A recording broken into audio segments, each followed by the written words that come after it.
Good morning, Branches. Luke here, welcoming you. Good morning, Branches. Luke here, welcoming you to our Sunday service. Thank you first for welcoming us into your home. We've got a great day planned for you. Our series, Stop Being Such a Christian, is well underway. And if you need to catch up, you can go back and see previous messages on the app or website. But get cozy, get comfortable, kick your kids off the couch, and have a great Sunday. Well, good morning, Branches, and all our friends joining us this morning from home and other places. We're going to invite you to grab your coffee and sing these songs of praise back to our God. You know the words, let's sing along. Sing, oh Lord, our Lord, here we go. Lord, our Lord, how majestic is the name in all the earth. Oh Lord, our Lord, how majestic is the name in all the earth. The heavens declare your greatness, the oceans cry out to you. The mountains, they bow down before you. So I'm joined with the earth and I'll give my praise to you. Sing, oh Lord, our Lord, come on. Lord, our Lord, how majestic is the name in all the earth. Lord, our Lord, how majestic is the name in all the earth. The heavens declare your greatness, the oceans cry out to you. The mountains, they bow down before you. So I'll join with the earth and I'll sing. The heavens declare your greatness, the oceans cry out to you. The mountains, they bow down before you. So I'll join with the earth and I'll give my praise to you.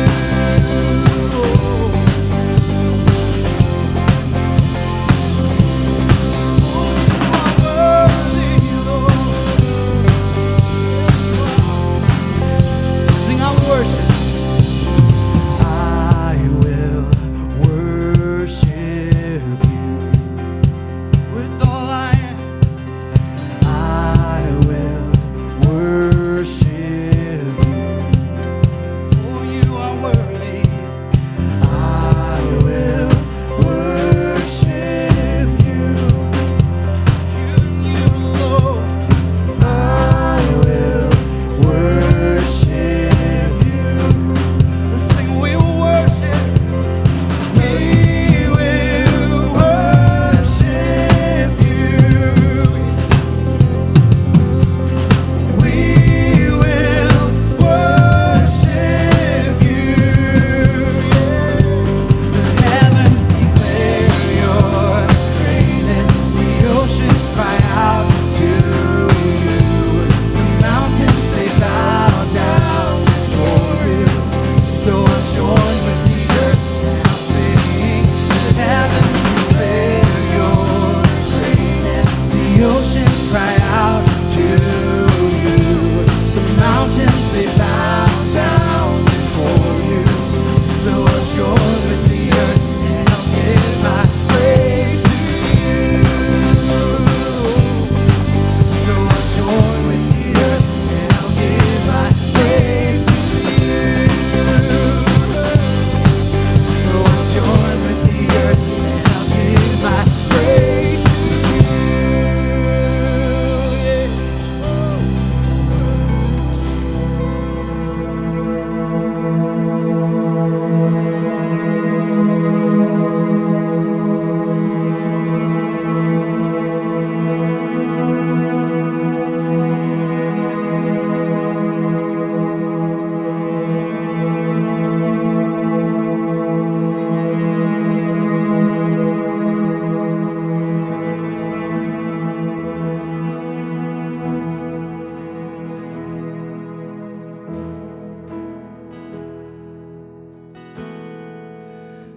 Well, this morning I'd like to take a few minutes and just slow things down. Wherever you're at in your living room, or maybe you're in the car listening to this after the fact,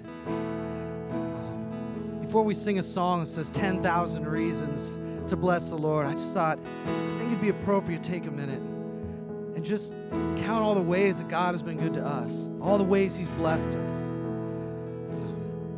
And I bet if we just take a moment and just sit in silence and just think, God, you've been so good to me in these ways, what would that be?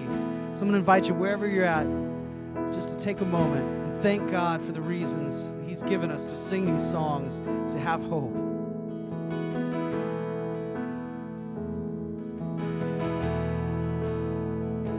God, we thank you for your provision, your hope that you've given us, where you've come through for us on so many occasions. God, maybe it's financial or health or relationships.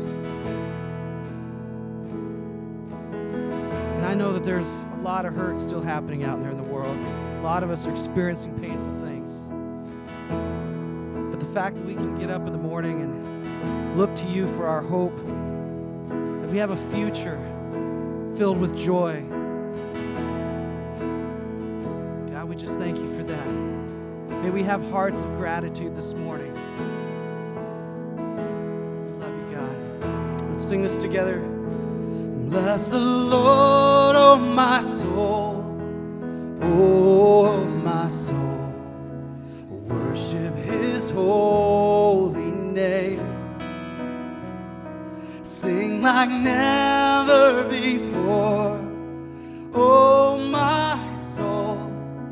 I worship your holy name.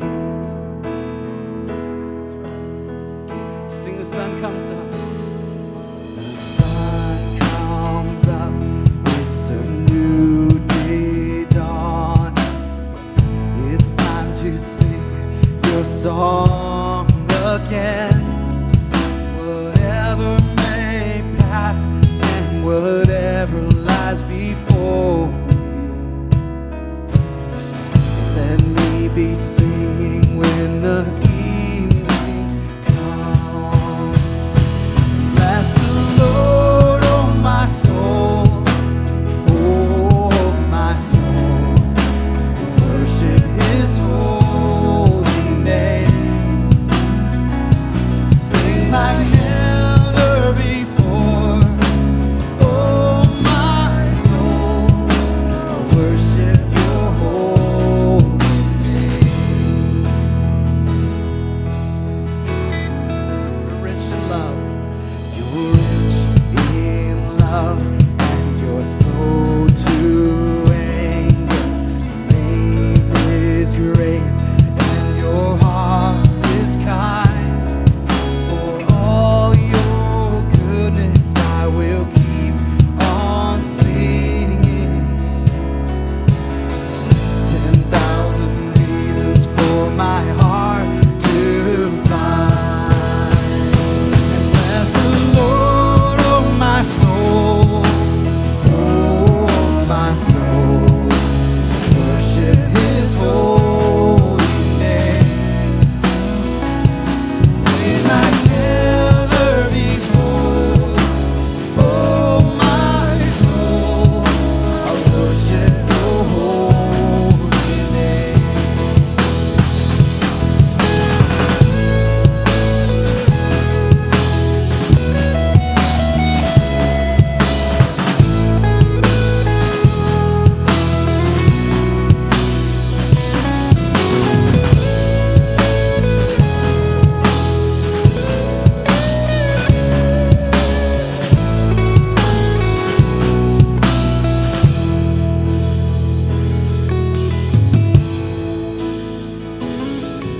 And on that day when my strength is failing, the end draws near and my time has come, still my soul will sing your praise unending. 10,000 years and then forevermore.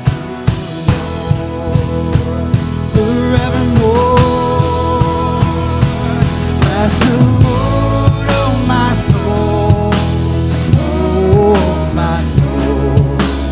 Worship His holy name.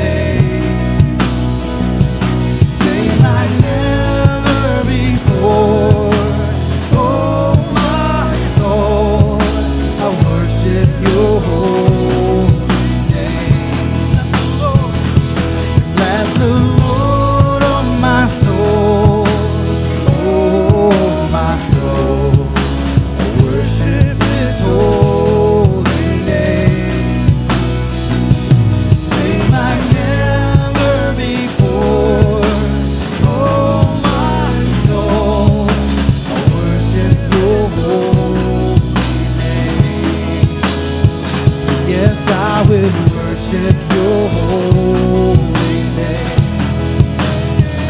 Oh, I worship your holy name. Yes, we worship you, God. Oh, who you are, what you've done. You are worthy. Oh, wonderful.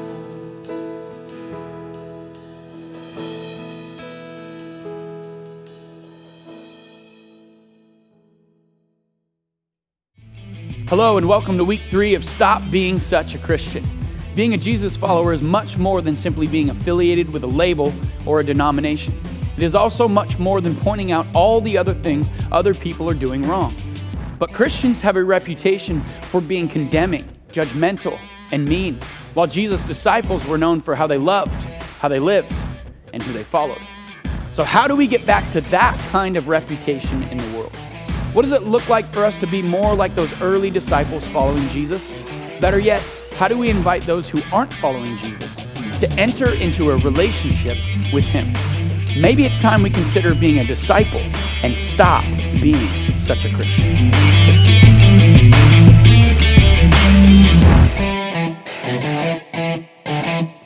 What's up, Branches? My name's Timmy. I'm the youth pastor here, and I'm excited to continue our series, Stop Being Such a Christian. And we made this title purposely evocative because the term Christian, if you were to ask 500 people, you're going to get 1,000 different answers as to what it means. And even as Christians, as is true with any walk of life, the second we think we got it figured out, is the time we should probably look back and to make sure we're looking at it through the original, the proper lens, and not looking at it through the lens of our culture, our upbringing, or our political affiliation or anything like that. And for a long time, Christians have got a bad rap, I think for good reason, about the way that they do a better job policing people outside their religion than the people on the inside of their religion. And what that does is it makes us look like judgmental hypocrites, really, because we're not taking care of the people inside. We're claiming to adhere to a different set of standards, yet we're living like the rest of the world, meanwhile saying that our ticket is punched and we're going to heaven. And then we come off as judgmental to those on the outside because we're pushing our morals and our values on the people around us. When I was a young kid, ever since I was a young kid, I was very social. I lived for going to my friends' houses on the weekends or having friends come over. I was always trying to figure out ways so I could get the most amount of times with my friends. And what I realized at a very young age doing that is every house I went to had a different set of rules. You know, they had different bedtimes. They had different cereals they could eat. They had different movies and TV shows that they could watch. And I'll let you know where I was on that in my house. Basically, everything was more lenient at every other house. So I loved going to other people's houses. But it would have been crazy for me as a kid to go over to someone's house and tell them, you know, hey, my bedtime's at 8 o'clock. And I know you guys go to bed at 10, but because my bedtime's at 8 o'clock, we're all going to bed at 8. Or, hey, you know what, I brought my own box of shredded wheat here, unfrosted shredded wheat, and we're all going to eat this. We're not going to eat your Lucky Charms because that's what I eat at my house. That would be crazy to do. And now as an adult with a couple kids, we're starting to have sleepovers. And while 4-year-old girls sometimes try to impose their values and their cereal eating habits on me at my house. It's crazy, right? I mean, it's not going to work because it's my house, my rules. And the same is true on how we treat people outside the faith. So often we're looking at faith through our political filters or our social filters, our cultural filters, or our upbringing. And we try to push our values on the people outside their faith. And really, we need to go back to the core and look at how we're actually supposed to treat those on the outside versus how we're supposed to treat those on the inside. And the world has taken notice of how Christians treat those on the outside. It's not in question at all. We're very at odds with our culture as Jesus people, as disciples. And Steve Jobs actually recognized this as well. Steve Jobs is someone I don't think ever claimed to be a Jesus person at all, but he recognized this, and I think it's super convicting on how we treat those around us. Look at this quote here. Steve Jobs says, "The juice goes out of Christianity. All the power, all the oomph of Christianity, it goes out when it becomes too based on faith rather than living like Jesus or seeing the world as Jesus saw it." And we can all have our collective ouch as Jesus people, because that hurts a little bit. Man, when we stop seeing the world as Jesus saw it and living like Jesus, I mean, if you know much about the gospel, the good news of Jesus, that's really what it's supposed to all be about.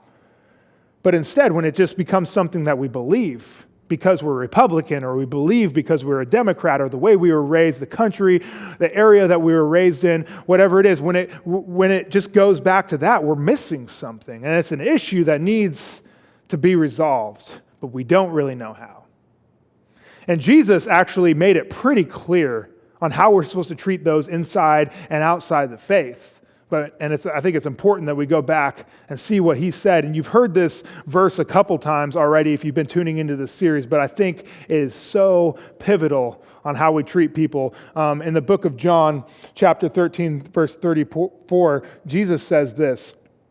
He said, "I'm giving you a new commandment." This is brand new. You haven't heard this before. This is different than the religion that they were brought up in. This was brand new. He says, "Love each other. Just as I have loved you, you should love each other. For your love for each other will prove to the world that you are my disciples." And there is so much packed into these verses, like so much power. See, as he says, just as I have loved you, you should love each other. People were probably like, okay, Jesus is a good guy. Jesus said, we've seen him do some great things. A lot of people were probably listening to him, and the things that he said spread pretty quickly. He had a big following, and people were probably like, hey, I can sign up for that. That's not so bad. He's just a good dude. People like being around him. I can be like Jesus. Yet when Jesus would actually do on earth what he set out to do, when he went to the cross and died for the sins of the world, not only the sins of the world, but the sins of the people that put him up on the cross, this meaning changed so much, because suddenly you couldn't just be a good guy. You had to love sacrificially. You had to give of your own wants and desires for the people around you, whether you like them or not, whether you agree with them on anything or not. You had to love them. That's difficult. Your love for one another will prove to the world that you are my disciples, that you are my followers. People will see this. And they will see this irresistible love, this irresistible gospel, and they will want to become disciples themselves. And then after this, one of Jesus' last, if not his last task that he gave to his followers here on earth, he says this in the end of the book of Matthew. He says, "Therefore go and make." This word "make" means like to cause people to become disciples of all the nations, baptizing them in the name of the Father and the Son and the Holy Spirit. He says, go ahead and take this truth that you're supposed to love each other as I have loved you, and spread it all over the world. People are going to love it because it's so different. It's so challenging. It's so incredible. They can't help but follow. And for a long time, the church got this right.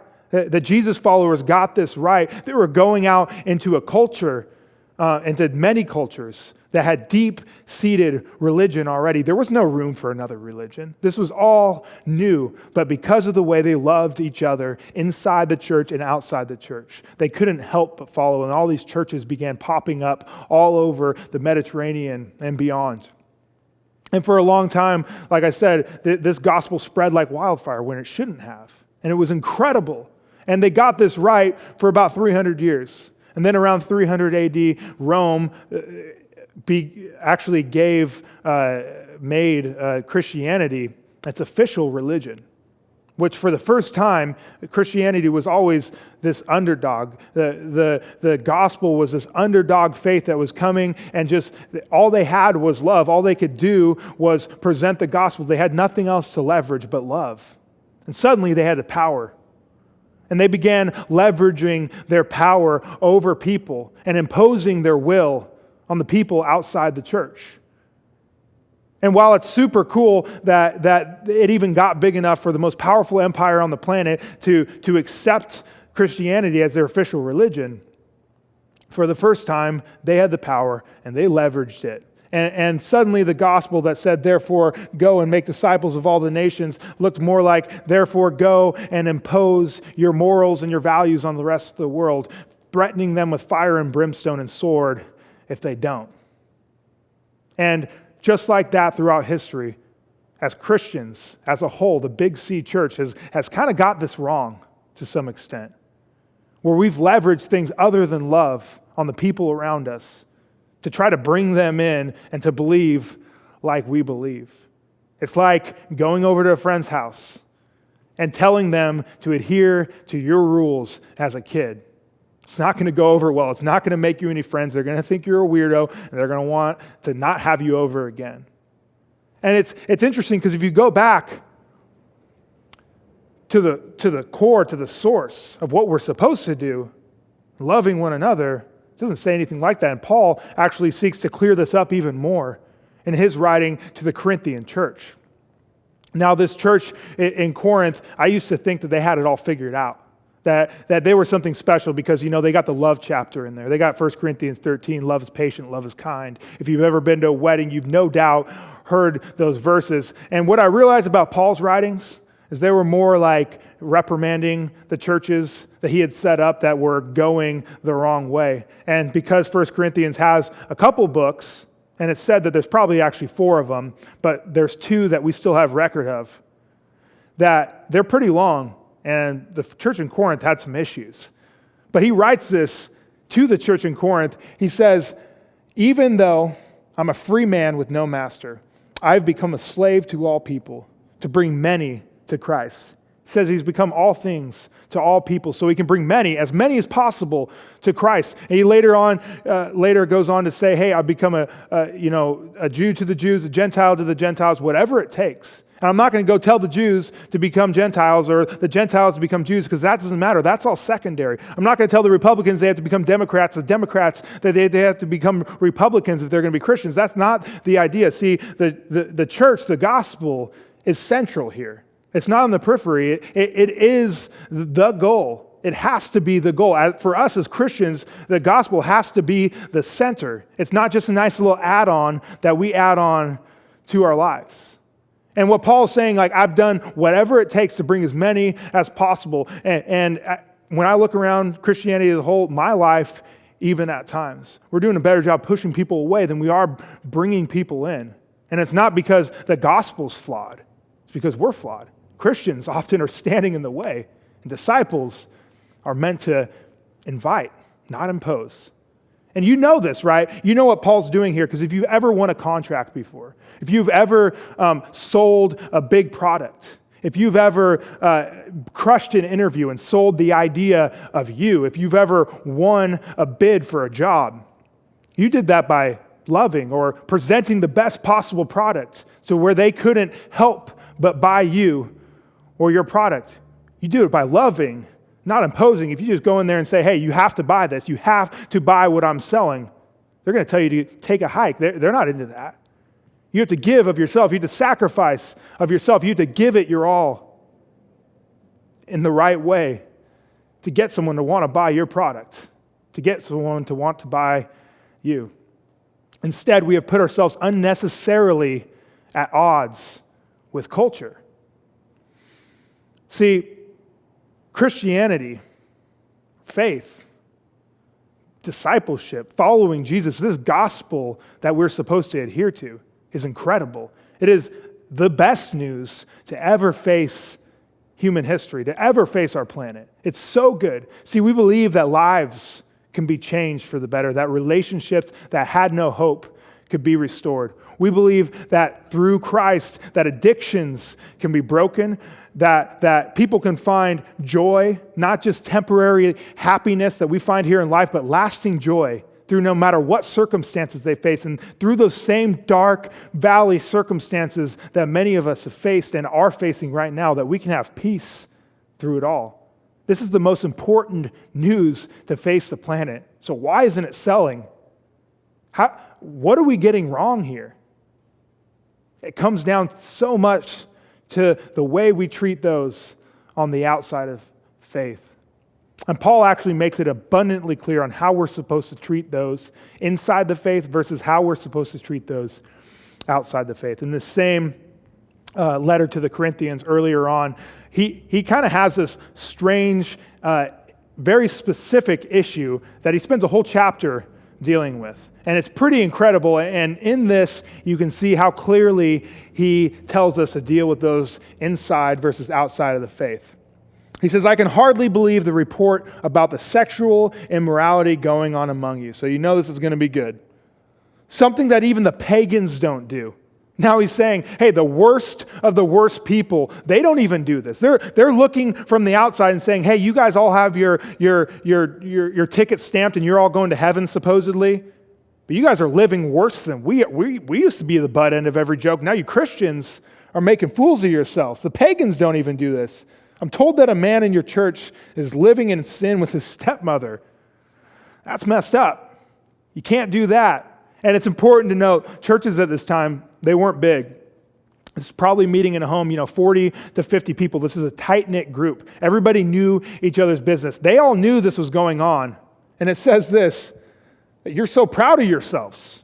You're proud of what you're doing in Corinth. Remember, Corinth was like the Las Vegas of its time. Like what happens in Corinth stays in Corinth. It was this dirty port city. But still, he's like, I've told you guys this before. You can't be doing this. But you should be mourning in sorrow and shame, not proud. And you should remove this man from your fellowship. This isn't the first run-in they've had with this guy. He's already had to get after them about dealing with stuff like this. He's like, there's no room for this kind of stuff in the church. And it's interesting because he doesn't reference the woman in this. And that's not a sexist thing. He doesn't reference the woman in this for a reason. Because this guy's a part of the church. He signed up to be a disciple. The lady didn't. He's not holding her to the same standards that he's holding him.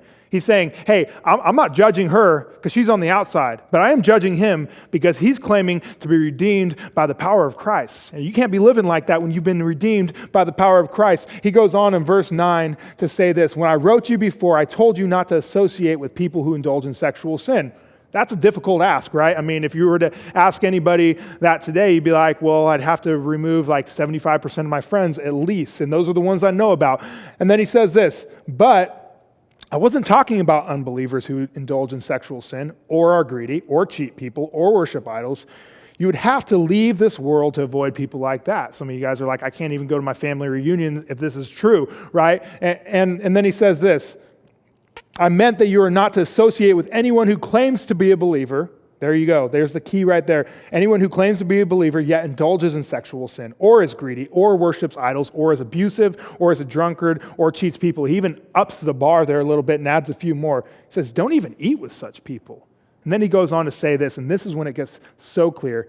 It isn't my responsibility to judge outsiders, but it certainly is your responsibility to judge those inside the church who are sinning.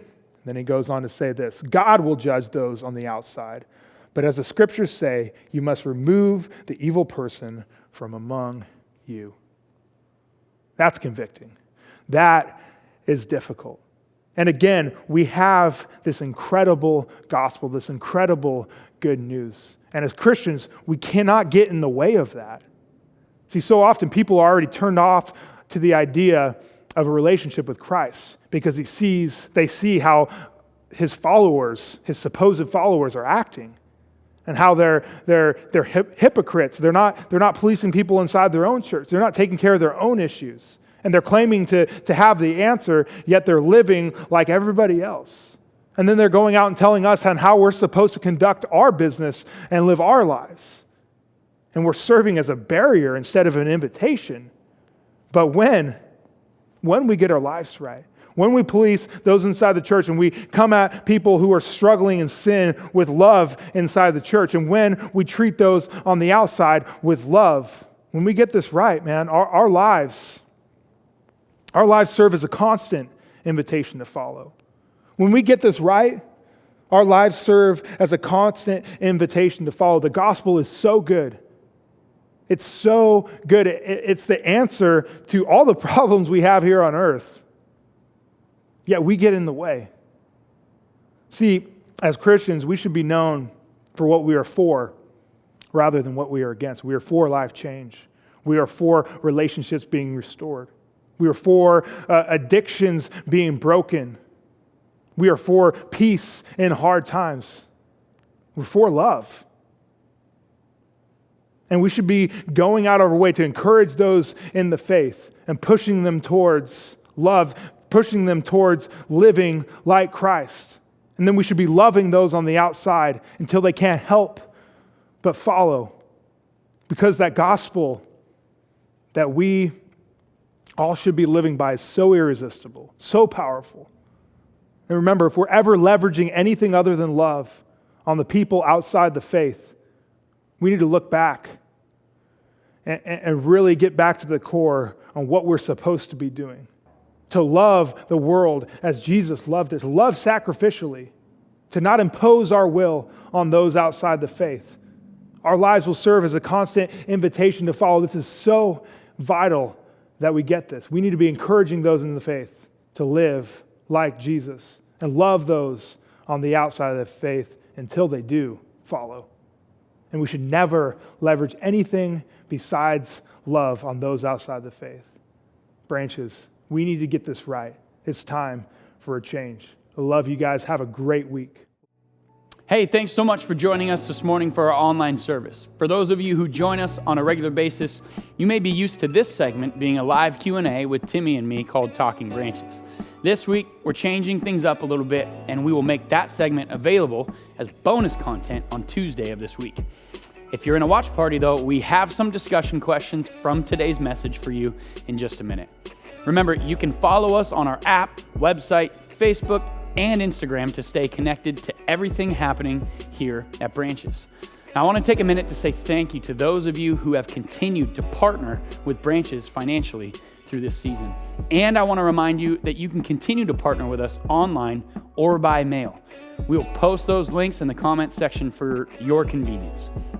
I also wanted to take a minute and celebrate with all of you how incredible it is to be a part of a church that truly loves Jesus and has a deep, deep desire to serve our community in the name of Jesus. During this season where we have seen so much unrest in our country, I continue to hear about those of you who have made a difference in people's lives, a difference by praying with them, by providing meals, giving financially, by making phone calls and house visits to those who are lonely, and by continuing to prioritize staying connected with each other in community despite today's limitations. So thank you. Thank you for being the church, not just attending one. Branches, we're blessed, and we are being a blessing to our city and our world. As we continue to dig into our relationship with Jesus, He will continue to work in us and through us to make a lasting difference. Thank you to all of you for joining us today. We'll see you next week. I love you guys.